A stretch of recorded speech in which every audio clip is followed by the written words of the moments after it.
Welcome to the Grit and Grace podcast, where real conversations meet real growth. This is the place where we lean into life's challenges with grit and rise above them with grace. Whether you're here for encouragement, practical tools, or a reminder that you're not walking this journey alone, you're in the right place. So let's dive in. Hey, Christy. What's up? Take two.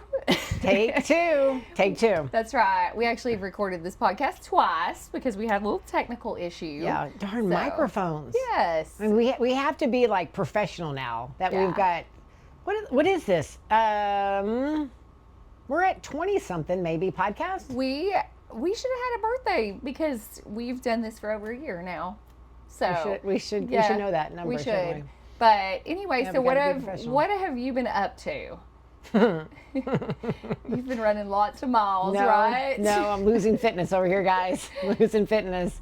My hamstring took me down, and just dealing with sciatic right now. I'm working with a physical therapist, which is helping me. I have a plan. Yeah. But I took a couple weeks.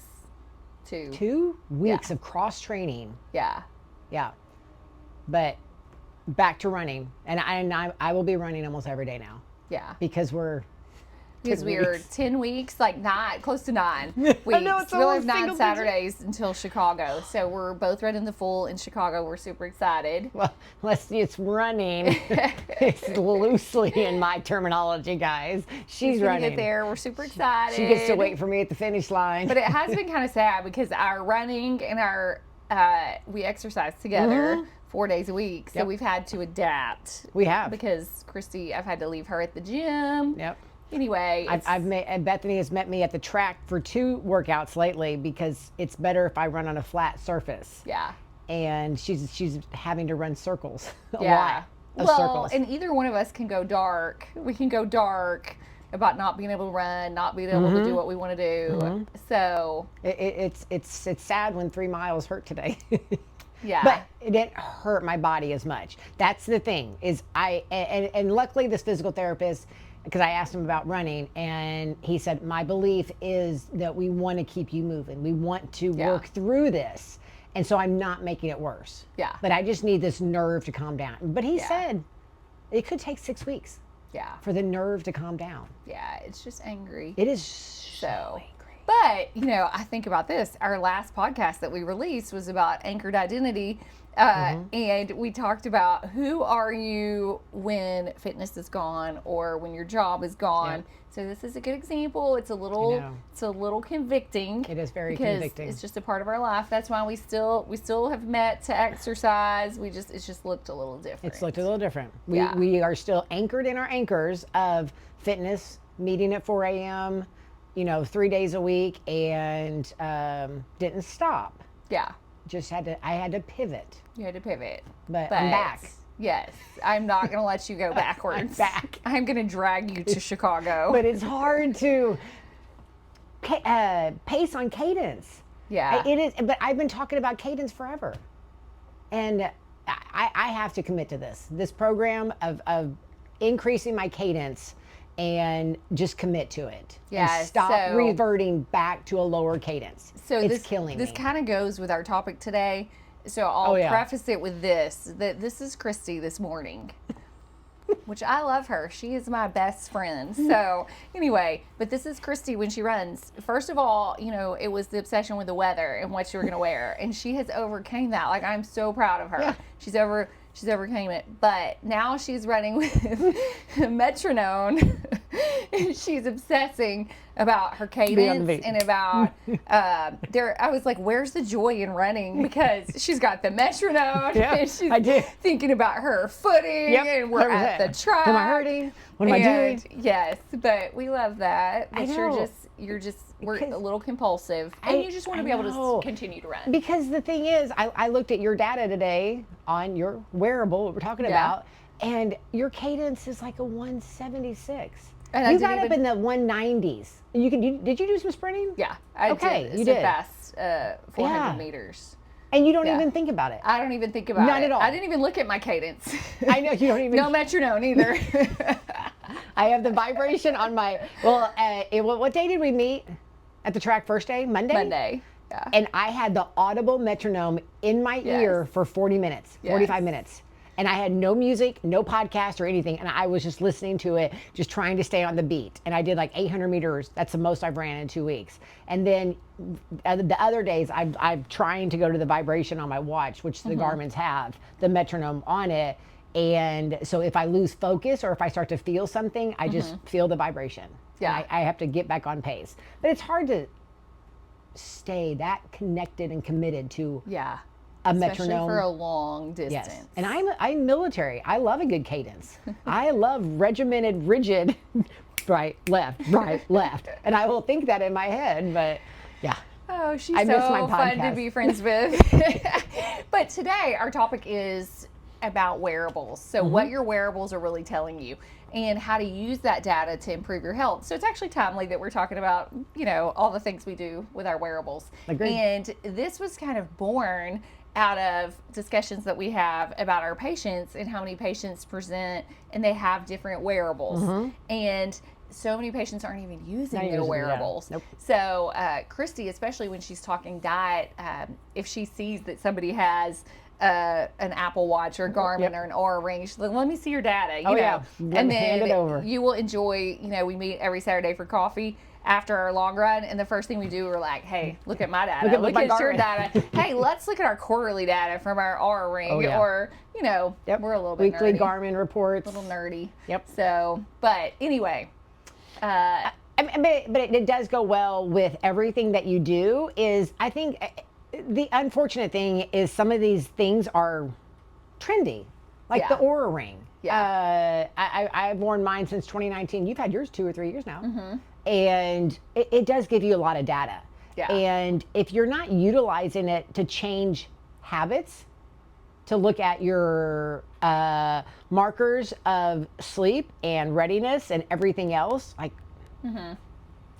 Then why are you wearing it? Buy a Rolex. I mean, I don't get it. Just wear a ring. That's right. And I don't know. But you know what's funny, and you've watched me do this a couple of times, when my Garmin has like malfunctioned, I will decompensate. like 20 minutes ago, my friend. 20 minutes ago, I was texting with the Garmin people. Like, I can't run those miles if I can't log them, you know. Yeah. Oh, so. I agree. Yes. And I'm training. I've been a trainer for so many years, and like Apple Watches or anything, and they come, they're like, the workout doesn't count. I can't track I didn't it. Turn it on. It's not going to close my rings. Or I had to do a little self-talk yesterday that my run still counted, even if it wasn't registering on my Garmin.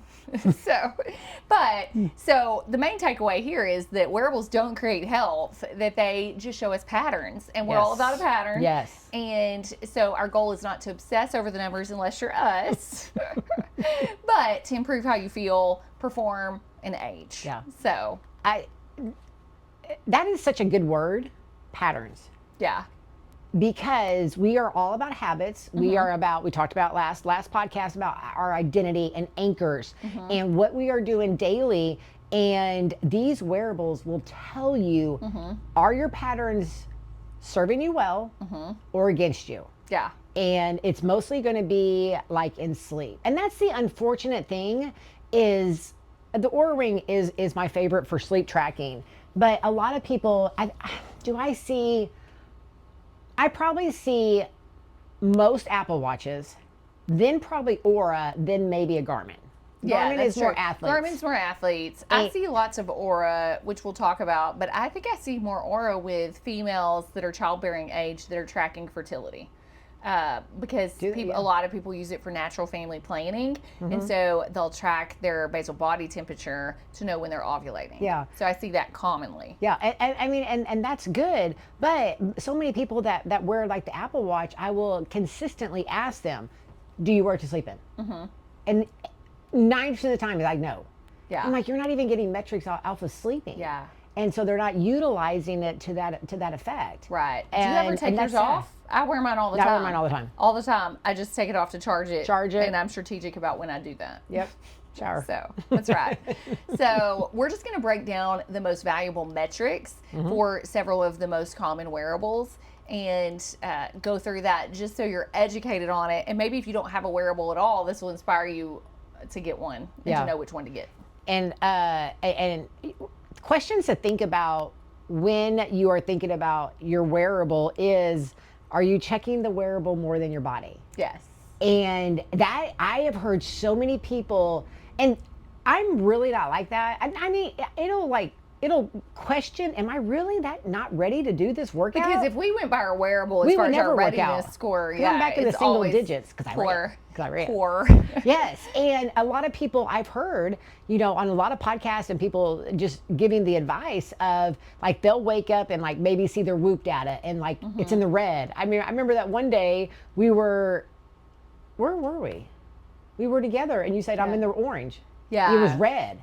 Yeah, it was maybe on Grandma's. It was one of our Grandma's? trips. Yeah, it was because we always get bad sleep before we leave. I mean, like your aura was like on you're fire. going down. Major signs. It's a little bit of a self-proclaimed prophecy. If you don't, you have to go, I'm okay. I know why this is. I had a patient recently, and the only reason that she came was because she was dissecting this wearable data, and I kept going, do you feel fine? Yeah, I feel fine, but my HRV is messed up, and it's been messed up since I had COVID 2 years ago. Anyway, and I'm like, but you feel fine? Yes. Okay, so we can abandon, stop chasing if everything looks fine in your labs. So, it is a tool, but it's just a tool. It is. And so that is the thing, is the goal is just never perfection in anything, in any part of life. It's never about being perfect, but it is about learning patterns and learning what you're doing and how can you be better? Yeah. We love to think about how we can be better. So the first thing we'll talk about is HRV, heart rate variability. And so that is the time between heartbeats, and it's an indicator of our nervous system balance. And so the higher the number, generally that's better for you. Yeah. And that number is individual to each person. Yeah. So I can't compare Christy's HRV to mine, but you can look at your own pattern and see it. So I've seen it a lot when we ran Grandma's 5-6 weeks ago. And after a marathon, my HRV always dips. Yeah. And it stays dipped for about 2 weeks before it gets back into good range.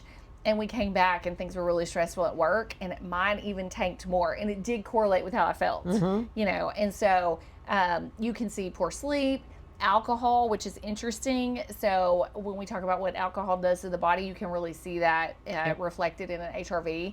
Yep. If you are sick or have been sick, you can see that number go down. So it's a good indicator. We see it go down with travel always. Yep.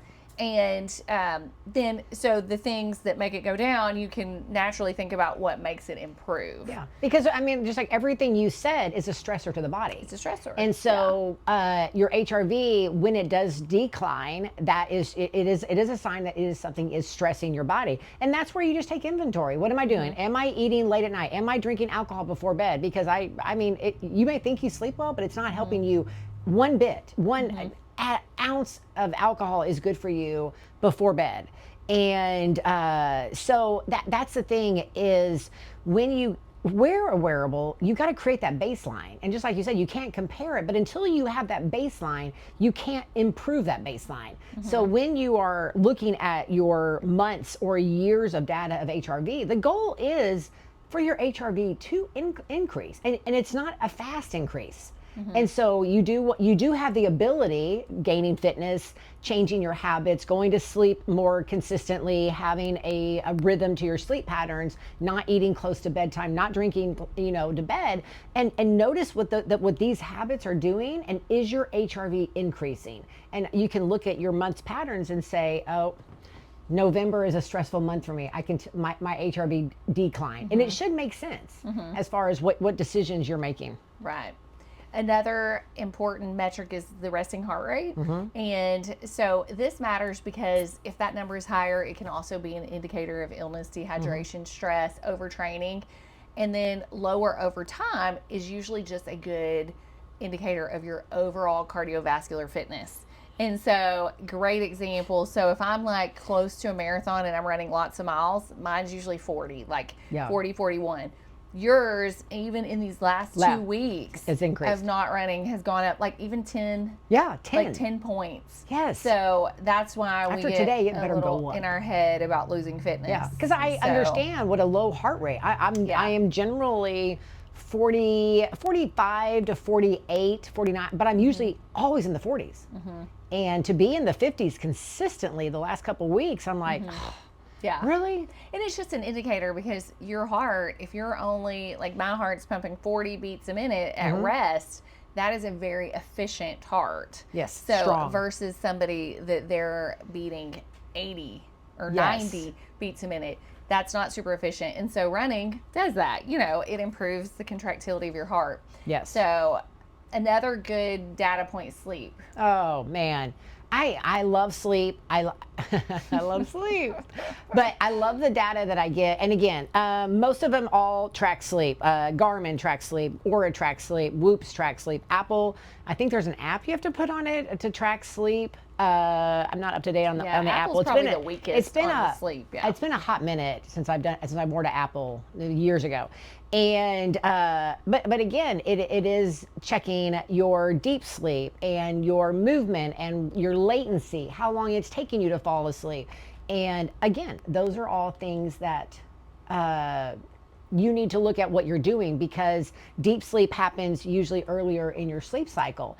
And again, just like HRV, and we talked about when we are going to sleep, that if you are going to sleep late, or you are eating before bed and your heart rate is still elevated trying to digest food, it's hard for your body to get into that deep sleep. And more of your REM, I mean, it happens throughout the night, but more of the REM comes later in the evening or later in your sleep cycle. But so many people that are staying up 11, 12, 1 o'clock, I don't understand these people, but you're missing a window of deep sleep. And that is so important, that, and especially as we age, the less deep sleep we get. And that is where your body's healing. And REM is where it's like just like categorizing your memories. Is that the way you like describe it?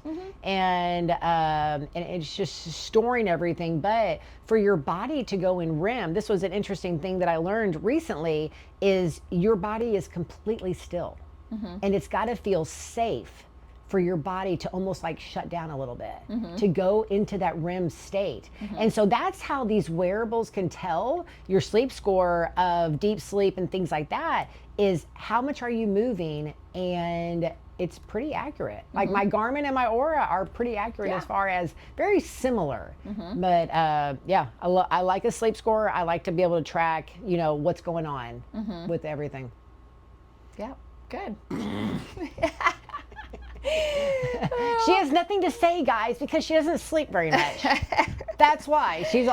Aura's always yelling at her about a sleep debt, because Oura tells you how many hours of sleep debt you're in. She's in double digits. I'm usually at 0. And no, you know what I think? I think about another compulsive thing. I thought about this morning when I texted you that I didn't text you last night because we were already in the non-verbal phase. It was like 6 p.m. Anyway, that because Christy's so regimented, like we're regimented people, it's time for bed, close the blinds, go to bed, put your sleep mask on, like done. Yes, so 100%. Stop talking, turn the lights off. Stop talking, no movement, get ready for sleep. That's right. And that's the thing it just amazes me talking to clients and people, how people don't have morning routines, and then they don't have evening routines. It's like they just stop and go to bed. I'm like, your body needs to wind down. It needs to know that it's time to sleep. Yes. And it likes circadian rhythm, and it likes to know, okay, let me get the melatonin going. Yeah. And everything. One of my favorite sleep memories with you, if you've listened to all the podcasts, you probably heard it because I think it's on one of them. It was in Vegas last year. We talked so much about goals in Vegas, like wrapping up the year and all the things. And Christy's not used to that much interaction. Anyway, it had been like a long day and it was bedtime, and I was like, okay, what do you want to talk about? And she was like angry. She was like, we are not talking about anything. It's time for bed. She exaggerates how mean I was. Just saying. Anyway, that's my favorite. No, we might have just turned over. We are shutting down. I'm done talking to you I think she tried to go on another deep question, guys. It was a deep question, like, what are your goals for the next 20 years? You know, it was like tomorrow. That's a 5 a.m. conversation. Like, I'm done with you. Anyway, so another good wearable is a continuous glucose monitor. And so actually there is a CGM, continuous glucose monitor, that syncs with the Oura, called Stello. Yep. And then, we use them clinically here, Dexcom Libre. There are several over-the-counter options too. Yeah. But do you still have yours on? Did you take it off? I do. Yeah. Christy's wearing one right now. But it's just a good little snapshot to see, okay, I ate this and this is what it did to my glucose. Exactly. So I actually think anybody can benefit from a CGM. Yes. It's just a good tool, but definitely if you are insulin resistant, if you are type 2 diabetic, type 1 borderline, any of that stuff, it is such a good tool. And it just goes onto the back of the arm in the sub-Q. They generally last 14, 15 days. Yeah. But that's just an excellent tool to see where you are. And it's almost like the way that I tell all my clients to audit your diet. Like you should be like maybe putting into maybe a calorie tracker or a macro tracker, maybe like once a quarter or every 3 to 4 months. Just because we can get a little lazy or lenient on our portion sizes, or like I've been telling people, is carbs are sneaky. They like to sneak in there and they like to stay around. And we both believe in a lower carb lifestyle. And I know that people that are in a healthy lifestyle that are wanting to maintain a body composition and to just have a better body fat percentage, metabolically healthy and metabolically flexible, a lower carb lifestyle makes a big difference. Yes. And so that's why I will occasionally wear a continuous glucose monitor just to re-audit my intake of food. And because like one thing that I run with is like a doTERRA cinnamon drop. It's just essential oil cinnamon drop, but it's got like just cane sugar in it. And I was like, what is this doing to my blood sugar? And I will have them occasionally throughout the day, and I was just curious. I mean, everything like we talked about this morning, like a piece of gum or anything like coffee can raise your blood sugar, and that's important to know if you are into fasting. Right. Because even if coffee raises your blood sugar, you just broke your fast. Right. If anything that messes with your blood sugar elevates, then your fast is broken. And it is always curious and a good reminder to check and see. Because like I tell everybody, like you got to watch that fruit. Yeah. Even eating it with fat, it will get you up high. Yeah. And it is good awareness. A good example of that, yesterday I had a guy who was type 2 diabetic, and he had a CGM, and he's like, oh, I'm 61 right now. And I was like, but look, you were 221 just 30 minutes ago. What'd you eat for lunch? And he ate at a fried chicken place, chicken strips, and I was like, look, you had a huge spike and then you just crashed. I know. And so it's just, it just shows you different perspective. Maybe you were like, oh, well, all I ate was chicken. Yeah, and it was soaked in sugar before they breaded it. Yeah. And you want to try to not have those. Yes, it was a huge spike that will make you feel, a spike and a drop that'll make you feel terrible. Yeah. So, recovery metrics. So all of these have some semblance of recovery. We talked a little bit about that. And so you can judge that to an extent. Yeah. It'll say like your training readiness and, your body battery, all kinds of data. I don't use that much because mine's always bad because I'm always going to train the next day anyway. But I would say use it for what it's worth, but don't let that dictate. Yeah, don't let it dictate anything. And another thing is that a lot of wearables will give you is activity of like your active calories. And sometimes like when clients come to see me, I can give them their basal metabolic rate, their calories that they burn at rest. And in order to lose weight, and that's the majority of the clients that I work with, you've got to be in a calorie deficit. And I prefer to do it with activity versus lower calories. Yeah. And we may lower them a little bit, but the unfortunate thing is a lot of women are deficient in protein or in muscle. And so they're already going to have a very low basal metabolic rate, and I still need them to eat calories. Right. And but if they have their activity, they may think that 45 minutes of walking is giving them an activity, but it's that the calorie burn's not there. So I can actually use their wearable and say, you're only burning 250 calories a day on average. So we have got to go into a 100-calorie deficit on your basal metabolic rate, and we're going to burn 350 calories, that the deficit's going to happen. And without that data, we're guessing. Yeah. We truly are guessing as far as activity, because I really think people overestimate what their activity level is. 100%. It's like they overestimate how much water they drink. I'm like, do you drink a gallon of water a day? Of course. I said, then get a gallon of water, and I need you to pour from that. And they're like, oh, I don't drink a gallon of water a day. I'm like, yeah. Yes. And until you measure it, it's hard to understand what's going on. That goes with anything. So, you know, wearables can become unhealthy if you obsess about them, or you're too dependent on them, or you skip workouts because of readiness. And so really our goal for you is just to know the value and to utilize the metrics that can help kind of further your goals, help dial in your diet, that kind of thing. So, you know, like you said, the Whoop, the Oura Ring, the Garmin, the Apple, continuous glucose monitor, all of those are good tools. And then we just kind of, the goal for this podcast was just to outline the big metrics that maybe not everybody knows about. So, you know, if you're wearing one of those, look at your sleep, look at your resting heart rate, look at the trends. And then, you know, go from there. Yeah. I mean, and don't change everything at once. It won't stick. You know, just try and create the habit, improve one thing, and see what the data tells you. You can't stop eating at 3 hours before bed, you know, stop drinking alcohol, blah, blah, blah, blah, blah, all these things. I mean, even to the point of wearing blue light blocking glasses, that is a habit that can actually change your sleep data. So you just do a habit, test it for a month and see, does your HRV go up? Does your resting heart rate go down? Does maybe adding sprint intervals make your heart rate go down? I mean, any types of things like that, measure it and test it. But again, remember that health comes from consistency, not the data. You got to go out there and do the work. For the data to work. Takes the place of the work. Amen. Thank you for spending time with us on the Grit and Grace podcast.